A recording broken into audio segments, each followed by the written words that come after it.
Estamos de vuelta con Reinaldo Berríos en este bloque de análisis de Iquique al día con noticias nacionales y regionales que estuvieron cargadas esta semana al ámbito político, con algunas nominaciones ahí también del próximo gobierno. Así es, Mauricio. Bueno, ya tenemos, ¿cierto?, a las autoridades designadas por el presidente Gabriel Boric, por lo menos a dos de ellas, ¿cierto?, muy importante, el delegado presidencial y también, ¿cierto?, el delegado de la provincia del Tamarugal, ¿cierto? Daniel Quinteros va a ser el delegado presidencial en nuestra región, y Luz González es la delegada del Tamarugal. Yo creo que en primer término, Mauricio, lo primero que llamó la atención, digamos, es que aparece un personaje, ¿cierto?, que está vinculado a la academia, que no está, digamos, en los libros de nadie, ni tampoco en los listados que envían los partidos, digamos, ¿cierto? Habíamos conversado en algún minuto con algunos de los dirigentes locales de los partidos políticos de, ¿cierto?, Apruebo Dignidad, y ellos habían mandado un listado, ¿cierto?, y se conoció públicamente, ¿cierto? Habían varios, ¿cierto?, personas que reconocía, digamos, en el ámbito político de Apruebo Dignidad, algunos del Partido Comunista, ¿cierto?, otros también del Frente Amplio, de los distintos partidos y movimientos del Frente Amplio. Incluso se hablaba de algunos ex concertaciones, se habló también de algún líder, ¿cierto?, vinculado al sorismo. Y bueno, y apareció este señor, ¿cierto?, que hasta antes de que se conociera su nombre, trabajaba y estaba en su oficina en la universidad, desde hace como 5 años trabaja él, ¿cierto?, en la Universidad Arturo Prat, pero con la sorpresa de que no se trata de cualquier persona, digamos, se trata de un sociólogo y de un experto además en temas migratorios, ¿cierto?, con estudios de posgrado en criminología además. Es decir, las dos cosas, ¿cierto?, más relevantes en este minuto para hacerse cargo en Tarapacá, el tema migratorio y el tema de delincuencia, ¿cierto?, tienen a una persona que viene desde la academia, hay que decirlo, que ese también ha sido una crítica que se le ha hecho al gobierno de Gabriel Boric, ¿cierto?, que tiene muchos profesionales que vienen desde la academia, de la universidad, digamos, de los papers, de los estudios, de los análisis, de la lectura. Pero bueno, que la gente dice, bueno, otra cosa es, ¿cierto?, como se dice en buen chileno, otra cosa es con guitarra, y vamos a ver cómo enfrentan los problemas, ¿cierto?, ya en el día a día, en lo concreto. Una cosa es estudiar, hacer un paper, ¿cierto?, hacer investigación, y otra muy distinta es tener que tomar decisiones día a día con las cosas que están ocurriendo. Claro, la sensación que quedó de la nominación de Daniel Quintero es que al parecer, porque él es independiente, entonces al parecer se trató de buscar una opción más o menos equilibrada para estar a todos los lados más o menos satisfechos, porque quizás hubo una pugna, porque siempre las hay, al interior de Apruebo Dignidad, entre el Frente Amplio y el Partido Comunista. Después también no nos olvidemos que el socialismo democrático, que está compuesto por partidos de la ex concertación, el Partido Socialista, el Partido por la Democracia, el Partido Radical, que ya tienen ministros en el gabinete de Boric, también seguramente hicieron sus peticiones. Entonces la sensación que quedó fue esa, como que Daniel Quintero fue la carta que quizás pudo ser más consensuada con todos los actores políticos, y efectivamente tuvo críticas tanto de mismo Apruebo Dignidad como de la futura oposición. Escuchábamos al diputado Lorenzo Trisotti que lo cuestionó porque él también apoyó varios recursos judiciales a favor de migrantes en contra de la entonces intendencia. Y también, si bien Matías Ramírez, diputado electo del Partido Comunista, valoró su compromiso con el gobierno de Gabriel Boric, sí también cuestionó un poco que es un académico que sabe quizás mucho de teoría, pero que probablemente una vez que suma el 11 de marzo le cueste aplicarlo a la práctica. Sí, yo creo que a mí lo que me llamó la atención, ¿cierto?, que precisamente es una persona, si hubiese que de alguna manera calificarla, digamos, que es como pro-migrante, digamos, ¿cierto? Él tiene una visión, ¿cierto?, de la importancia que tiene la migración y todo lo que señalan los estudios académicos además. O sea, hemos conversado, Mauricio, con muchos analistas, tú has conversado, yo también, ¿cierto?, hemos hecho entrevistas a distintos analistas y estudiosos académicos, y todos los académicos, ¿cierto?, dicen que si hubiese que hacer un decálogo, ¿cierto?, de las migraciones, todos parten porque, ¿cierto?, es un fenómeno que es de nivel mundial. Segundo, que ayuda a los países, ¿cierto?, se desarrollan los países ¿cierto?, con oleadas migratorias. En fin, hay como 3 o 4, las primeras cosas que te dice siempre una persona que estudia el tema es que los migrantes debieran ser bienvenidos. Entonces, estamos, ¿cierto?, ante, ¿cierto?, la designación de una autoridad que tiene ese planteamiento también. Y por supuesto que lo primero que vimos, ¿cierto?, fue, me entiendo que tú entrevistaste, ¿cierto?, al diputado Trizzotti, y él, bueno, dice, es precisamente como lo contrario de lo que a nosotros nos hubiera gustado, digamos. Estamos pensando en la visión que tiene este gobierno, ¿cierto?, de lo que ha sido la crisis migratoria, ¿cierto?, y lo que tiene gran parte de la ciudadanía además, que no es menor, digamos, ¿cierto?, que no entren más, que no vengan más migrantes, ¿cierto?, que ojalá que se les devuelva a su país, incluso muchos piensan así. Entonces, sin duda que va a ser una papa caliente, digamos. Yo te digo, el día 11 de la tarde, el día 12, cuando, ¿cierto?, haga sus primeras declaraciones ya como autoridad, ¿cierto?, investida, ¿qué va a decir, ¿cierto?, Daniel Quintero respecto de este tema? ¿Qué va a hacer, ¿cierto? Recordemos que estamos en estado de excepción por ese tema en la provincia de Alta y que además, ¿cierto?, el general que está a cargo del estado de excepción, ¿cierto?, hizo algo que nos ha llamado la atención también, lo conversábamos el otro día en Masa Crítica, ¿cierto?, en el programa político del canal, que llegó a ser una zanja, digamos, ¿cierto?, el jefe de Estado de zona de estado de emergencia, que es precisamente lo que este gobierno, lo que Boris, digamos, o los partidarios de Boris jamás plantearon, digamos. Eso lo planteó José Antonio Kast, digamos. Entonces, ¿qué hace, cierto, una autoridad cuando se encuentra con esta papa caliente, cierto, y cuando tiene que hacer un giro no menor, un giro en 180 grados para, cierto, de alguna manera enfrentar este tema? Claro, y se ocupan algunos eufemismos muy propios de la política, donde se habla de que se están haciendo un mejoramiento de la zanja. O sea, sí, claro, no sé, eso fue un eufemismo, pero de aquí a Penco, digamos. Recordemos que esa zanja efectivamente estaba ahí desde el segundo gobierno de Bachelet, cuando se construyó, por llamarlo así, una zanja. Sí.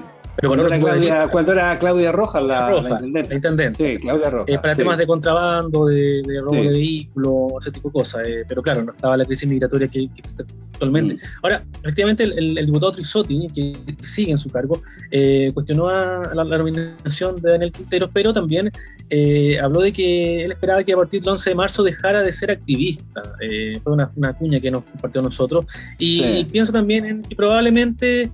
Pensemos en el mismo presidente electo, Gabriel Boric, que tenía un discurso muy, no sé si radical, pero que fue moderando mientras se acercaba la segunda vuelta con José Antonio Kast. Entonces también uno podría pensar, claro, uno cuando tiene un rol de académico puede tener una postura, pero cuando a la hora de tener un cargo en el gobierno, en el Estado en este caso, podría cambiar también su posición, su visión. Habrá que ver ahí cómo empieza a trabajar Daniel Quintero a partir del 11 de marzo. Sí, yo creo que, mira, hay un factor que es el factor de las relaciones internacionales, ¿cierto?, que de alguna manera se ha comentado, pero muy, muy, muy sucintamente, muy livianamente, y que yo creo que va a ser un poco la apuesta del gobierno de Gabriel Boric. Yo creo que una de las cosas que van a hacer, estoy seguro, va a ser tratar de establecer, ¿cierto?, relaciones con sus pares de Bolivia, digamos. Recordemos que el gobierno de Sebastián Piñera era absolutamente contrario, digamos, en términos ideológicos con el gobierno boliviano, y este gobierno es mucho más afín, ¿cierto? De hecho, en algunas entrevistas, Giorgio Jackson ha señalado, y el propio Gabriel Boric, digamos, que tienen como referente, ¿cierto?, el Estado plurinacional de Bolivia, en fin, todos los avances que ha habido en el sentido de integración de Bolivia, y por lo tanto es un gobierno bastante más afín. Entonces, probablemente va a ser más fácil también, ¿cierto?, llegar a algunos consensos con ellos, ¿cierto?, reuniones, sostener encuentros y de alguna manera compartir la responsabilidad de lo que significa, ¿cierto?, esta ola migratoria. Lo propio va a ocurrir probablemente con el gobierno peruano. Entonces vamos a ver, yo creo que se va a mover el eje, digamos, ¿cierto?, del tema desde Colchane a las oficinas de probablemente relaciones internacionales, ¿cierto?, y las cancillerías de los países, para ver de qué manera enfrentan de manera conjunta esta oleada migratoria y proponen, ¿cierto?, otras soluciones que no sean simplemente las represivas. Yo creo que por ahí va a ir la cosa, me atrevería a decirlo, y por supuesto, claro, lo que tú decías, digamos, otra cosa con guitarra, como se dice en buen chileno, y Daniel Quintero, bueno, va a tener que, ¿cierto?, dejar los papers y los libros de ciertos análisis y ponerse, ¿cierto?, en los zapatos de las personas que efectivamente han sufrido con este tema. Indudablemente que ha habido, ¿cierto?, una crisis delincuencial importante en la región. Parte de esa crisis, no toda, pero parte de esa crisis ha estado protagonizada por personas migrantes, y entonces el tema no es menor, digamos, y él como experto además en criminología debe saberlo. Lamentablemente los hechos más crudos que se vivieron hace pocas semanas en Iquique y Alto Hospicio estuvieron lamentablemente implicados venezolanos, el crimen en este empresario en Alto Hospicio, el golpe que le dieron a carabineros en Playa Cabancha. Entonces, claro, la gente lo asocia un poco, se generaliza, pero lamentablemente ahí hay una vinculación que se hace, que no es la primera vez que se hace. Ahora también recordemos que tocaba el tema de Bolivia, claro, más allá del tema del color político, estaba revisando hoy la fecha, Chile y Bolivia no tienen relaciones diplomáticas desde 1978, entonces también hay un tema de Estado más que de gobierno. Y también hay distintas izquierdas en Latinoamérica. O sea, también Boric ha sido muy crítico de Maduro, por ejemplo. Entonces, no sé, vamos a ver el acercamiento que va a tener él con el gobierno boliviano, peruano, argentino también, que son los países limítrofes. Sí, yo creo que ahí, como se dice en periodismo, ¿cierto?, es una noticia en desarrollo. Vamos a ver qué pasa. Pero ya falta poquito, falta una semana nomás, ¿cierto?, para tener las nuevas autoridades. Me gustaría también comentarte, Mauricio, ¿cierto?, en este bloque, el tema de la Convención Constituyente, que también ha estado muy álgido, muchas noticias, mucha información, y realmente lo que ocurrió, ¿cierto?, con esta comisión, ¿cierto?, que estaba viendo el tema de deberes del Estado y la naturaleza y sistemas políticos, en fin, de medio ambiente, ¿cierto?, y sistemas políticos, le fue muy mal, ¿cierto?, en las propuestas que hicieron. Fueron 40 artículos, de los cuales le rechazaron 36, o sea, les fue pero pésimo, digamos, ¿cierto?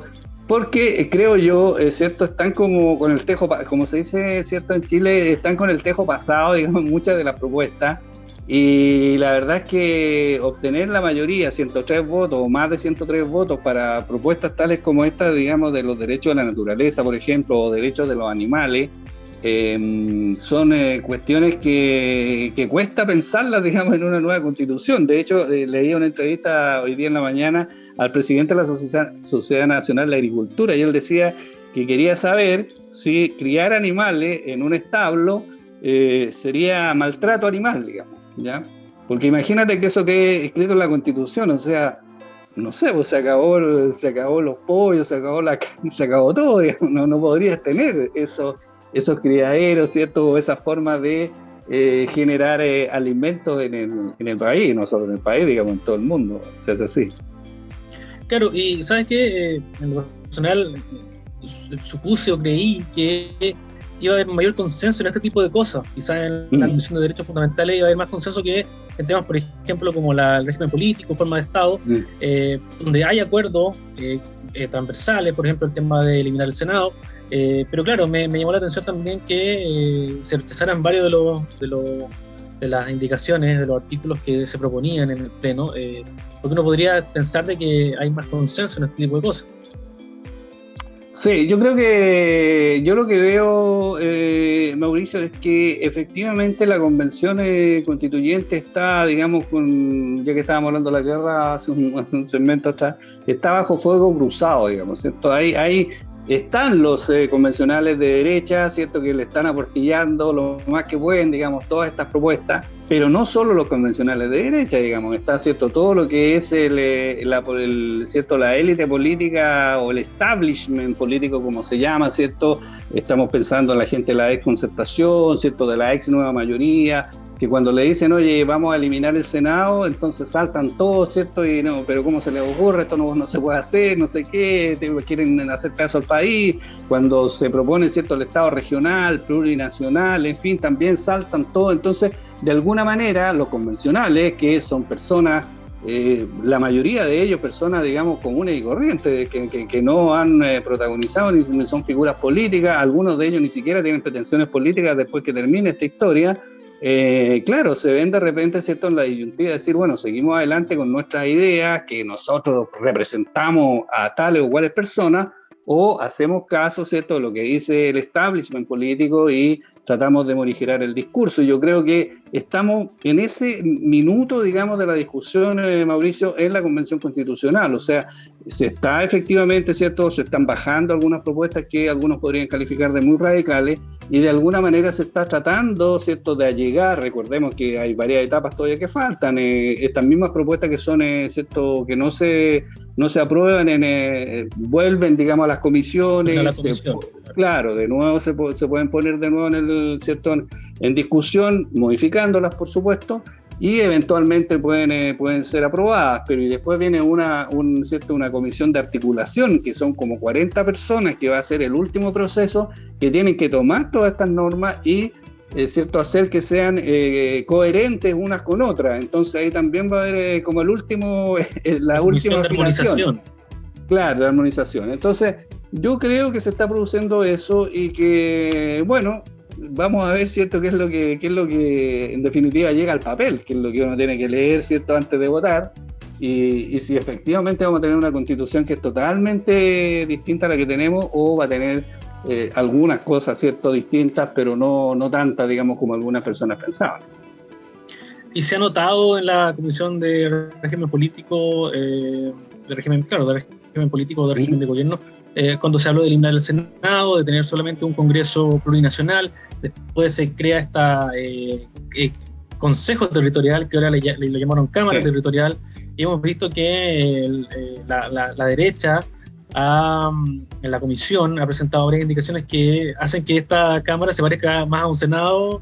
Entonces al final uno se va dando cuenta, se elimina o no se elimina el Senado, que quizás solamente va a cambiar de nombre, no sabemos qué. Claro, de hecho salía, ¿cierto?, hoy día en la segunda, que esta idea de resucitar la idea de un Congreso bicameral tendría, digamos, los votos suficientes para que definitivamente no se elimine y tengamos lo que conocemos, ¿cierto?, la Cámara de Diputados y una especie de Congreso, que a lo mejor va a tener otro nombre, pero en el fondo va a tener, ¿cierto?, las mismas atribuciones y no se va a eliminar definitivamente. Hay también todo un trasfondo ahí, no sé si lo has visto, con el Partido Socialista, ¿cierto?, que habría negado el apoyo al presidente Gabriel Boric si, ¿cierto?, se elimina el Senado. Entonces decirle al presidente Boric, oiga, usted intervenga, usted tiene, ¿cierto?, al Frente Amplio, tiene a la gente del Partido Comunista ahí, porque necesitamos, ¿cierto?, que siga y se mantenga el Senado, si usted quiere que nosotros aprobemos, ¿cierto?, los proyectos de ley que nos va a empezar a mandar apenas asuma el gobierno. Entonces también ahí hay una serie de cuestiones que están, como se dice, ¿cierto?, sotoboche, que están ahí un poquito ocultas debajo de la alfombra, y que se están conversando, se están discutiendo, y que en definitiva van a ir dándole forma, ¿cierto?, a lo que es el texto que vamos a leer y que vamos a tener que votar de salida, ¿cierto?, en el plebiscito de salida de la nueva Constitución.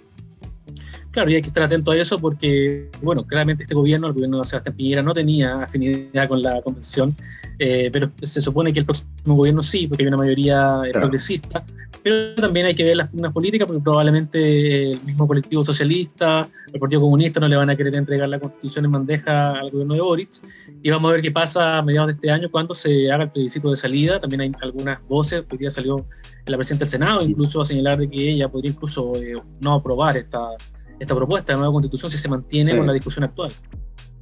Sí, yo creo que va a ser interesante, ¿cierto?, y ir viendo cómo se va desarrollando estas noticias y cómo se van de alguna manera moviendo, ¿cierto?, el articulado en la convención, cómo van cambiando algunas palabras, una línea, ¿cierto?, se borra algún término, se incorpora otro. Yo creo que se está de alguna manera, entre comillas, cocinando, digamos, ¿cierto?, se está en la cocina de lo que va a ser el texto, pero es una cocina, digamos, ¿cierto?, bastante distinta a la que conocíamos antes y sobre todo a la que fue la Constitución actualmente que nos rige, digamos, ¿cierto?, que fue un grupito de personas durante varios años que estaban en privado, ¿cierto?, entre cuatro paredes, haciéndolo. Dicen que está muy bien redactada, los juristas dicen eso, ¿cierto?, que está muy bien hecha la Constitución, pero por supuesto que no representaba, digamos, a nadie. Esta, por lo menos, creo yo, ¿cierto?, que representa el sentir de toda la gente que fue a votar, que votó por los convencionales. Bueno, esta convención ha garantizado la presencia de mujeres y hombres en igual parte, pueblos originarios que han sido históricamente también, y también los independientes, porque la mayoría son independientes, no son militantes. Así que ahora hay que ver qué pasa de aquí a agosto, se cree que podría ser el plebiscito, porque ojo que hay una diferencia con el plebiscito de octubre, que este plebiscito es con voto obligatorio, entonces probablemente ahí mucha gente salga con una decisión, o sea, salga bien decidida a votar o por el rechazo o por el apruebo. Así es. Bueno, y por último, Mauricio, también sería interesante comentar, ¿cierto?, un par de cosas de lo que es la pandemia, de lo que, ¿cierto?, nos ha traído durante el último año prácticamente toda la semana, ¿cierto?, haciendo el análisis. Y bueno, efectivamente, ¿cierto?, tal como se señaló, cuando partió la curva, digamos, de Omicron a nivel mundial, que era un cierto contagio muy, muy explosivo, también se dijo en ese minuto que, bueno, había que ver qué pasaba con los países que iban primero, entre comillas, con este tema. Y bueno, empezó a bajar la curva, ¿cierto?, en la mayoría de los países, en Sudáfrica, en Israel, y después siguió en Europa. En este minuto Estados Unidos también. Estados Unidos llegó a tener más de 1 millón de contagios diarios, Mauricio, más de 1 millón, imagínate. Y ahora ya tienen del orden de los 50.000 en promedio diario, o sea, bajó, pero imagínate, de 1 millón a 50.000. Recordemos que Estados Unidos es un país gigante, ¿cierto?, tiene más de 300 millones de habitantes, y lo propio está ocurriendo en Chile. O sea, esta semana, ¿cierto?, bajamos nosotros los contagios a nivel nacional, ya fueron 29.000 el viernes pasado, ya hoy día son 23.000 y fracción, y hay un dato interesante, ponte tú, que es las personas que están en las unidades de cuidado intensivo. La semana pasada fueron 1.093 y hoy 1.096, o sea, prácticamente ya están como en la meseta y debieran empezar a bajar, digamos, las personas en las unidades de cuidado intensivo. Y lo propio ocurre también con los que están en ventilación mecánica, del orden de las 900 personas. Así que esos son buenos indicadores. Y mejor todavía, ¿cierto?, lo que está pasando en la región, porque nosotros que fuimos los primeros, ¿cierto?, que nos disparamos a principios de enero, tuvimos más de 1.000 casos, nunca habíamos tenido, ¿cierto?, más de 200 casos, 250 casos, creo que fue lo máximo por ahí a mediados del año pasado. Llegamos a más de 1.300 casos en algún minuto, la segunda semana de enero.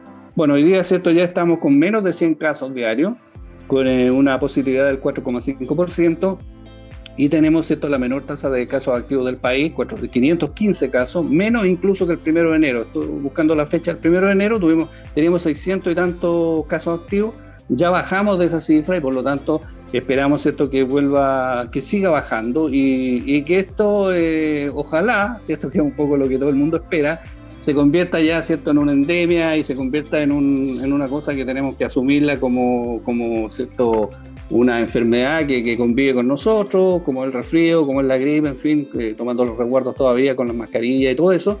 Pero un poco, ¿cierto?, Europa y algunos países europeos nos indican cuál es el camino.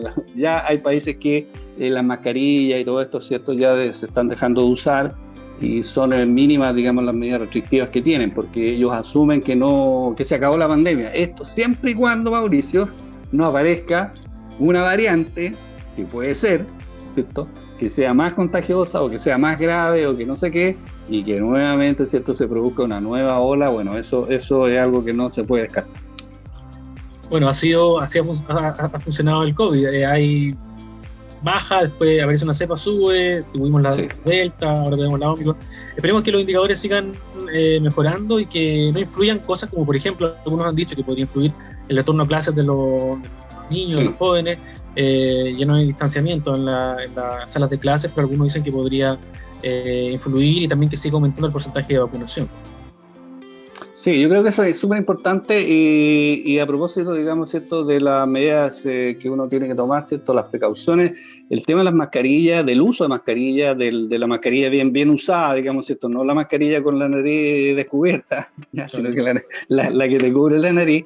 Se han hecho muchos estudios, muchos análisis, ¿cierto? Y cuando dos personas, incluso un contagiado, ¿cierto?, conversa con uno que no es tan contagiado y los dos usan mascarilla, el porcentaje, digamos, de la posibilidad de que se contagien es bajísimo, es del orden creo que del menos del 15%, ¿ya? O sea, es muy importante el uso de mascarilla, porque si esas mismas personas están conversando sin mascarilla, la posibilidad de que se contagie es del 90 y tanto %. O sea, realmente es de ir del cielo a la tierra, digamos, en términos de ¿cierto? Las precauciones que uno tiene que tomar. En ese sentido, me llamó la atención a propósito de que tú señalabas de los niños. Claro, los niños, ¿cierto? Salen al patio, salen a jugar, qué sé yo, y se olvidan de la mascarilla, la cuestión. Entonces, muchos niños que vimos en distintas imágenes de televisión, ¿cierto? Con la mascarilla abajo, qué sé yo, corriendo, jugando, no sé qué. Y yo, claro, yo sé que es difícil para un niño, ¿cierto? Pedirle que por favor mantenga la mascarilla y todo, pero yo creo que los papás tienen que hacer un esfuerzo, porque si no, tal como tú dices, a lo mejor se va a producir nuevamente ¿cierto? Otro pic de contagios, porque hay muchos niños que volvieron a clase, que hacía 2 años que no estaban todos juntos. Es una amenaza latente el COVID, y lo va a seguir siendo probablemente por un tiempo más. Así es. Ya pues, Reinaldo Ríos, muchas gracias por participar en este bloque de análisis, y continuamos en Iquique al Día. Muchas gracias. Ok, que esté muy bien. Nos vemos. Igual, chau, chau.